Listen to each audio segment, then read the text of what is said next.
एक आदमी का प्लान है कि वो एक बहुत बड़े बैंक के नीचे बने नाले से बैंक में घुस जाएगा और बहुत सारे पैसे चुराएगा। वो और उसके कुछ फ्रेंड्स मिलकर ऐसा कर भी लेते हैं, लेकिन उनके बैंक से भागते वक्त पुलिस को उस नाले के बारे में पता चल जाता है। तो क्या वो सभी चोर वहाँ से भाग निकलते हैं या उन्हें जेल जाना पड़ता है? चलिए देखते हैं। फर्नांडो अराजो एक आर्टिस्ट और जूडो इंस्ट्रक्टर है और उसकी लाइफ ठीक ठाक ही चल रही है, लेकिन वो फिर भी अपनी लाइफ से खुश नहीं है। उसे बचपन से लगता है कि उसका जन्म कुछ बड़ा करने के लिए हुआ है। एक रात घर वापस जाते वक्त एकदम से बारिश शुरू हो जाती है, इसलिए वो बस स्टैंड में रुक के स्मोक करने लगता है। स्मोक करने के बाद वो अपनी सिगरेट को पानी में फेंक देता है, जो धीरे धीरे बहते हुए सामने बने मैनहोल में चली जाती है। वो मैनहोल बैंक ऑफ रियो के एकदम सामने बना हुआ है। ये देख फर्नांडो नीचे जाने का डिसाइड करता है और ऐसा करते ही उसके दिमाग में एक क्रेजी आइडिया आता है। अगले दिन फर्नांडो अपने सिविल इंजीनियर फ्रेंड सेबेस्टियन से मिलने जाता है और उससे कहता है कि वो बैंक लूट के करोड़पति बनने के बारे में सोच रहा है। सेबेस्टियन की लाइफ में भी पैसों की तंगी चल रही है, इसलिए वो इस आइडिया को सुन के बड़ा एक्साइटेड हो जाता है। लेकिन वो कहता है कि बैंक लूटना कोई छोटी बात नहीं है, इसके लिए उन्हें बहुत सी कार, टूल्स और पूरे प्लान को फाइनेंस करने के लिए कोई चाहिए होगा, क्योंकि उन दोनों के पास इतने पैसे नहीं है। इसलिए फर्नांडो ऐसे इंसान को ढूंढने में लग जाता है जो बैंक रॉबरी का अरेंजमेंट करने के लिए उन्हें थोड़े पैसे दे सके। सबसे पहले वो अपने एक और फ्रेंड डिब्यूजा से मिलता है, लेकिन उसके पास इतने पैसे नहीं है, इसलिए वो फर्नांडो को उनके चोर फ्रेंड मारियो के पास भेज देता है। अगले सीन में मारियो को दिखाया जाता है, जो रात के समय एक ऑफिस में घुस जाता है और वहाँ रखे सेफ से बहुत सारे पैसे चुरा के बाहर आ जाता है। उसे देख के ऐसा लग रहा है कि छोटी मोटी चोरी करना उसके रोज़ का काम है। अगले दिन फर्नांडो मारियो से मिलके उसे बैंक लूटने के अपने आइडिया के बारे में बताता है। पहले तो उसे फर्नांडो का आइडिया कुछ पसंद नहीं आता, लेकिन वो मारियो को ये कह के मना लेता है कि अगर वो उसका साथ देता है तो उसे आज के बाद कभी भी कोई चोरी करने की ज़रूरत नहीं पड़ेगी। फर्नांडो फिर मारियो को उस लोकेशन पे लेके चले जाता है और बैंक के सामने बने मैनहोल में एक मेजरिंग टेप डाल देता है। वो दोनों फिर नाले में नीचे चले जाते हैं ताकि ये पता कर सके कि वो जगह रास्ते से कितनी नीचे बनी हुई है। नीचे टेप देखने के बाद फर्नांडो मारियो से कहता है कि वो सभी करोड़पति बनने के सिर्फ 15 मीटर दूर खड़े हुए हैं। अगले सीन में फर्नांडो, मारियो और डिब्यूजा एक जगह जमा होकर डिस्कस करने लगते हैं कि उन्हें आगे क्या करना होगा। उनका प्लान है कि वो नीचे नाली में उतर के बैंक में घुसने के लिए सीधे एक टनल बनाएंगे, लेकिन इसमें सिर्फ एक ही प्रॉब्लम है। बैंक के सभी रूम्स में मोशन सेंसर्स लगे हुए हैं। फर्नांडो तभी सभी को बताता है कि वो सेंसर्स एक्चुअल में मोशन सेंस नहीं करते हैं, बल्कि वो तो रूम में टेम्परेचर चेंज को मेजर करते हैं। इसे निपटने के लिए उसने एक स्लीपिंग बैग का यूज़ करके एक सूट बनाया है जो उन्हें सेंसर से बचा लेगा। अब उनके सामने सिर्फ एक ही प्रॉब्लम है, उन्हें नहीं पता कि बैंक के नीचे बने लॉकर्स को कैसे खोलना है। इसलिए अगले दिन ग्रुप बैंक के बारे में और इन्फॉर्मेशन कलेक्ट करने के लिए चले जाता है। फर्नांडो अंदर जाने से पहले बैंक के पार्किंग लॉट की फ़ोटोज़ लेने लगता है, जो कि बैंक की बिल्डिंग के एकदम पीछे बना हुआ है। इसके बाद वो सेबेस्टियन के साथ अंदर चले जाता है, जो बैंक में जाके बोलता है कि उसे एक नया अकाउंट खुलवाना है। और इसी बीच फर्नांडो चुपके से बैंक के अंदर की फ़ोटोज़ लेने लगता है, लेकिन कुछ देर बाद ही बैंक की सिक्योरिटी उसे देख लेती है। ये पता चलते ही फर्नांडो वहाँ से बाहर जाने की कोशिश करने लगता है, लेकिन सिक्योरिटी वाले उसे रोक देते हैं और बेसमेंट में उसे पूछताछ करने के लिए ले जाने लगते हैं। तभी ये पता चलता है कि ये फर्नांडो के प्लान का ही हिस्सा है। वो चाहता था कि सिक्योरिटी उसे बेसमेंट में ले जाए ताकि नीचे बने सेफ डिपॉजिट बॉक्स को वो अच्छे से देख सके। इसी बीच सिक्योरिटी के लोग फर्नांडो का सारा सामान चेक करने लगते हैं, जिसमें उसका कैमरा भी शामिल है, लेकिन उन्हें उसमें कुछ भी नहीं मिलता, इसलिए वो उसे जाने देते हैं। यहाँ ये पता चलता है कि फर्नांडो ने पहले ही उस कैमरे से उसका मेमोरी कार्ड निकाल लिया था। घर पहुँच के फर्नांडो और सेबेस्टियन उस कैमरे की फ़ोटोज़ का यूज़ करके बैंक के अंदर के एरिया का एक मैप बना लेते हैं। फर्नांडो फिर कहता है कि उन्हें बेसमेंट में बने सबसे छोटे रूम से अंदर जाना चाहिए।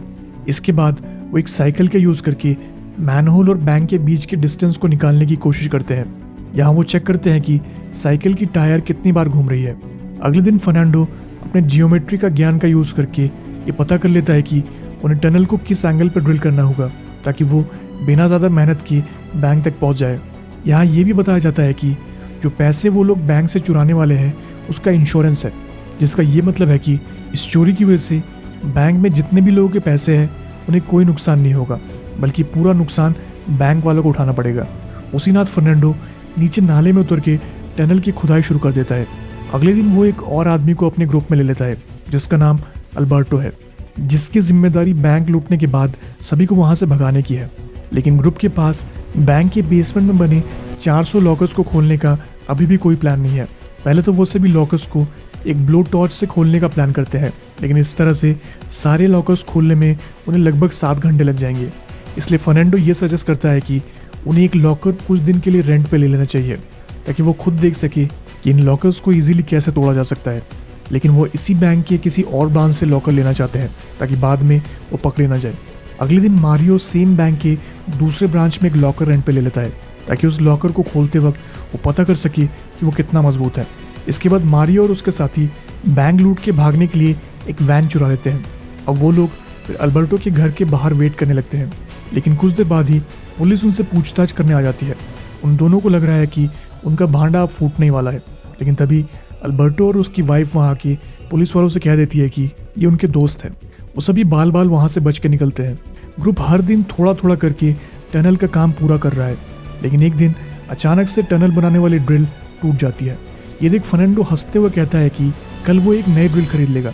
लेकिन फर्नांडो की बातें मारियो को अब कुछ खास पसंद नहीं आ रही है, क्योंकि उसने पहले ही इस प्रोजेक्ट में बहुत सा पैसा लगा दिया है। उस रात फर्नांडो अपनी गर्लफ्रेंड से मिलने जाता है। वो दोनों एक जगह लेट के तारों को देखने लगते हैं। फर्नांडो फिर अपनी गर्लफ्रेंड को ये बताता है कि ये तारे बहुत साल पहले ही ख़त्म हो चुके हैं, लेकिन क्योंकि लाइट को अर्थ पे पहुंचने के लिए कई साल लग जाते हैं, इसलिए उन्हें अभी तक ये तारे नज़र आ रहे हैं। तारों के बारे में बात करते हुए फर्नांडो को एक बहुत ही अच्छा आइडिया आता है, इसलिए वो दौड़ के मारियो के पास चले जाता है। फर्नांडो से कहता है कि उसने उनके प्रॉब्लम को सॉल्व कर दिया है। फर्नांडो फिर आगे ये एक्सप्लेन करता है कि बैंक खुला हो या बंद, हर टाइम वहाँ पे सिक्योरिटी टाइट रहती है, लेकिन दिन और रात की सिक्योरिटी अलग अलग तरह की होती है। दिन के समय बैंक की सिक्योरिटी का पूरा फोकस इस पे रहता है कि कोई सामने से आके वहाँ पे डाका न डाल दे, और रात के टाइम सिक्योरिटी का पूरा फोकस अंडरग्राउंड में बने लॉकर्स पे रहता है। लेकिन एक टाइम में उनका ध्यान सिर्फ एक ही जगह रहता है। फर्नांडो का प्लान ये है कि वो लोग सुबह के टाइम बैंक में घुसेंगे, जब सेफ्टी लॉकर्स खुले रहते हैं, ताकि उन्हें अलार्म और मोशन सेंसर की चिंता न करनी पड़े। वो सामने से घुस के पुलिस को ऐसा दिखाना चाहते हैं कि वो छोटे मोटे चोर है जो बैंक से थोड़ा बहुत कैश चुराने आए हैं। फर्नांडो बैंक में सामने से घुस के पुलिस को ये दिखाना चाहता है कि वो लोग सामने से ही निकलने वाले हैं, जिस वजह से पुलिस को ये शक ही ना हो कि बैंक के नीचे कोई टनल भी बना हुआ है। ये सब सुन के मारियो बहुत ज़्यादा खुश हो जाता है, और अब वो फर्नांडो से गुस्सा भी नहीं है। अगले सीन में फर्नांडो की ग्रुप को बैंक की ओर जाते दिखाया जाता है। सभी अपनी उंगलियों पर ग्लू लगा लेते हैं, ताकि पुलिस बाद में उनके फिंगरप्रिंट्स ट्रेस न कर पाए। सेबेस्टियन को नाली के पास उतार दिया जाता है, और वो अंदर जाके अपना काम करने लगता है। फर्नांडो बाकियों के साथ मास्क पहन के बैंक के अंदर घुस जाता है। अंदर घुसते ही मारियो और डिब्यूजा फर्स्ट फ्लोर में चले जाते हैं, वहीं फर्नांडो और अल्बर्टो ग्राउंड फ्लोर को संभाल लेते हैं। वो सभी फिर अपने गन्स निकाल लेते हैं और वहाँ खड़े सभी लोगों को नीचे लेट जाने के लिए कहते हैं। ये सब देख बैंक का सिक्योरिटी गार्ड तुरंत पुलिस को कॉल कर देता है। तो अभी ये भी दिखाया जाता है कि फर्नांडो अपनी वॉकी टॉकी पे उनकी सारी बातें सुन रहा है। मारियो फिर कैशियर से उसके बैग में सारा कैश डाल देने के लिए कहता है। वही अल्बर्टो पार्किंग गेट्स को लॉक करने चले जाता है। कुछ देर बाद ही पुलिस भी वहाँ आ जाती है। ये देख फर्नांडो बैंक के कस्टमर के सिर पे बंदूक रख के पुलिस को धमकी देता है कि अगर उन्होंने अंदर आने की कोशिश भी की तो वो एक एक करके सभी को मार देगा। इसके बाद फर्नांडो अंदर जाके अपने ग्रुप से कह देता है कि उनके प्लान का पहला पार्ट सक्सेसफुल रहा। जैसे ही मारियो ये सुनता है, वो वहाँ खड़ी एक औरत के सर पे बंदूक रख के सीसीटीवी रूम में बैठे सिक्योरिटी से अपने आप को सरेंडर कर देने के लिए कहता है। गार्ड भी उसकी बात मान जाता है। फिर मारियो उसका गन और उसका फ़ोन उसके पास से ले लेता है और उसे बाहर निकाल देता है। इसके बाद ग्रुप बैंक में लगे सारे सीसीटीवी कैमरे को बंद कर देते हैं। फर्नांडो नीचे बने एक छोटे रूम में जाके कैबिनेट को साइड कर देता है। इसी वक्त सेबेस्टियन दूसरी ओर से वहाँ बनी वॉल को तोड़ देता है और अंदर आ जाता है। इसके बाद दोनों पार्किंग में जाके अपनी कार से कुछ इक्विपमेंट्स लेने चले जाते हैं। वो फिर वॉल्ट में वापस आ जाते हैं और वहीं पे एक मशीन को असेंबल करने लगते हैं। तभी एक फ्लैशबैक में ये दिखाया जाता है कि सेबेस्टियन ने पहले ही एक मशीन बना रखी थी जो बैंक में बने एक लॉकर को सिर्फ 7 सेकंड में तोड़ सकती है। जैसे ही सेबेस्टियन और फर्नांडो लॉकर को तोड़ने लगते हैं, बाकी सभी अपनी वॉच में टाइमर लगा लेते हैं। बैंक में डकैती की खबर आग की तरह फैलने लगी है, इसलिए पुलिस के साथ मीडिया के लोग भी वहाँ पे पहुँच जाते हैं। पुलिस कैप्टन सिक्योरिटी गार्ड से बात करके अंदर की सिचुएशन को समझने की कोशिश करता है। तभी सेबेस्टियन और फर्नांडो को लॉकर तोड़ते हुए पुलिस के छत में जाने की आवाज़ आने लगती है। मारियो के पास फिर सिक्योरिटी गार्ड के फ़ोन पे पुलिस कैप्टन का कॉल आता है। तभी एक फ्लैशबैक में ये भी दिखाया जाता है कि फर्नांडो ने इस सिचुएशन के लिए भी पहले से ही प्रिपरेशन कर रखी थी। उसने मारियो को पहले से बता रखा था कि पुलिस कैप्टन के साथ उसे क्या बात करनी है। और प्रेजेंट में मारियो कैप्टन से सारे पुलिस वालों को बैंक की छत से हटा देने के लिए कहता है, नहीं तो वो बंदी किए गए लोगों को एक एक करके मारने लगेगा। कैप्टन उसकी ये बात मान जाता है, लेकिन वो सामने वाली बिल्डिंग की छत पे 2 ऑफिसर्स को स्नाइपर्स के साथ भेज देता है। कैप्टन फिर मारियो से उसकी डिमांड जानना चाहता है, जिस पे मारियो उसे कहता है कि वो जल्द से जल्द डिस्ट्रिक्ट अटर्नी से बात करना चाहता है। कैप्टन उसकी बात मान जाता है, उसे 1 घंटा वेट करने के लिए कहता है। इसी बीच ये दिखाया जाता है कि फर्नांडो सेबेस्टियन ने बहुत सारे लॉकर्स तोड़ के बहुत सा कैश और सोना बाहर निकाल लिया है। बाहर पुलिस की टीम पूरे सिचुएशन को समझने की कोशिश करती है। बैंक में एंटर होने के सिर्फ 2 ही रास्ते हैं, पहला मेन गेट और दूसरा पार्किंग लॉट। लेकिन उन्हें अभी इस बारे में कोई खबर नहीं है कि फर्नांडो और उसकी टीम ने बैंक के अंदर के लोगों को कहाँ पे बंदी बना रखा है। उन्हें अभी तक यही लग रहा है कि मारियो और उसकी टीम कोई छोटे मोटे चोर है जो पहली बार बड़ा हाथ मारने निकले हैं। कुछ देर बाद कैप्टन फिर से मारियो को कॉल करके उसे सरेंडर कर देने के लिए कहता है। वो मारियो को आगे ये भी कहता है कि उन्होंने अभी तक किसी को भी चोट नहीं पहुंचाई है, इसलिए उन्हें ज़्यादा बड़ी सज़ा नहीं मिलेगी। कैप्टन तो मारियो को उसे एक लॉयर देने की भी बात करने लगता है। ये सुनते ही मारियो उससे कहता है कि वो अपनी टीम से इस बारे में बात करेगा। इसी बीच फर्नांडो और सेबेस्टियन अपने काम में लगे हुए हैं और पुलिस भी लाचार होकर बाहर खड़ी हुई है। तभी एकदम से बैंक के अंदर एक बूढ़ी औरत का फ़ोन बजने लगता है और उन सभी को पता चलता है कि आज उस औरत का बर्थडे है। ये सुनते ही मारियो उस औरत को विश करने लगता है और डेब्यूजा किसी और के पास से एक चॉकलेट लेके उस औरत को दे देता है। सामने वाली छत से स्नाइपर टीम ये सब तमाशा देख रही है। वो फिर ये बात कैप्टन को भी बता देते हैं। इसी बीच मारियो उस बूढ़ी औरत को जाने देता है क्योंकि आज उसका बर्थडे है। वो फिर विंडो के पास जाके कैप्टन से कहता है कि उसने अपनी लाइफ के 15 साल जेल में बिताए हैं और वो तभी सरेंडर करेगा जब डिस्ट्रिक्ट अटर्नी उसे दिलासा देगा कि उनमें से किसी को भी ज़्यादा सज़ा नहीं मिलेगी। ये सुनते ही कैप्टन स्नाइपर टीम को उसे शूट ना करने के लिए कहता है। यहाँ पे ये पता चलता है कि मारियो विंडो के पास जाके ये टेस्ट कर रहा था कि पुलिस वाले उसे शूट करते हैं कि नहीं। कुछ देर बाद ही डिस्ट्रिक्ट अटर्नी वहाँ आके मारियो से बात करने लगता है, लेकिन मारियो उसकी आवाज़ सुनते ही उसे गालियाँ देने लगता है और उसे बात करने से मना कर देता है। मारियो फिर अपनी लॉयर से बात करने की डिमांड करने लगता है, लेकिन जब कैप्टन मारियो से उसके लॉयर का नंबर मांगता है, वो उसे बंदी बनाए लोगों में से किसी एक का नंबर दे देता है। वो फिर अपनी आवाज़ बदल के डीए से अपना ही लॉयर बन के बात करने लगता है। उसका प्लान इस तरह से पुलिस वालों को टाइम वेस्ट करने का है ताकि फर्नांडो और ज़्यादा लॉकर्स को तोड़ के माल बाहर निकाल सके। कुछ देर बाद मारियो सभी बंदी बनाए लोगों को फर्स्ट फ्लोर पे लेके चले जाता है। वही फर्नांडो और बाकी लूट का माल टनल से बाहर निकालने लगते हैं। इसके बाद मारियो अपनी फ़ोन को स्विच ऑफ कर देता है, जिस वजह से कैप्टन को ये डाउट होने लगता है कि मारियो सच में सरेंडर करना चाहता है। तभी कैप्टन की नज़र बैंक के सामने बने उस मैनहोल पे पड़ जाती है और वो समझ जाता है कि मारियो और उसकी टीम ने भागने का और ही कुछ प्लान बना रखा है। इसी बीच सारा माल बोट में लोड करने के बाद फर्नांडो उनके सारे गन्स को वॉल्ट के अंदर ही पुलिस के लिए छोड़ के चले जाता है। तभी एक फ्लैशबैक में ये दिखाया जाता है कि वो सारे गन्स बच्चों के खिलौने हैं, क्योंकि फर्नांडो नहीं चाहता था कि किसी को गलती से भी चोट पहुंचे। फाइनली मारियो बंदी बनाए लोगों को फर्स्ट फ्लोर में छोड़ देता है और अपनी टीम को ज्वाइन कर लेता है। जैसे ही वो वहाँ से जाता है, सभी डरे हुए लोग अपने अपने फ़ोन्स उठा लेते हैं और अपने फैमिली वालों को कॉल करने लगते हैं। तभी कैप्टन अपनी एक टीम को नाले के अंदर भेज देता है और दूसरी टीम बैंक के अंदर चली जाती है। फर्नांडो और मारियो जल्दी से बचा कुचा कैश लेके वहाँ से अपनी टीम के साथ भाग निकलते हैं। तभी एक और फ्लैशबैक में दिखाया जाता है कि फर्नांडो को पहले से पता था कि पुलिस को नाले के बारे में पता चल भी सकता है, इसलिए उसने इसका भी अरेंजमेंट कर रखा था।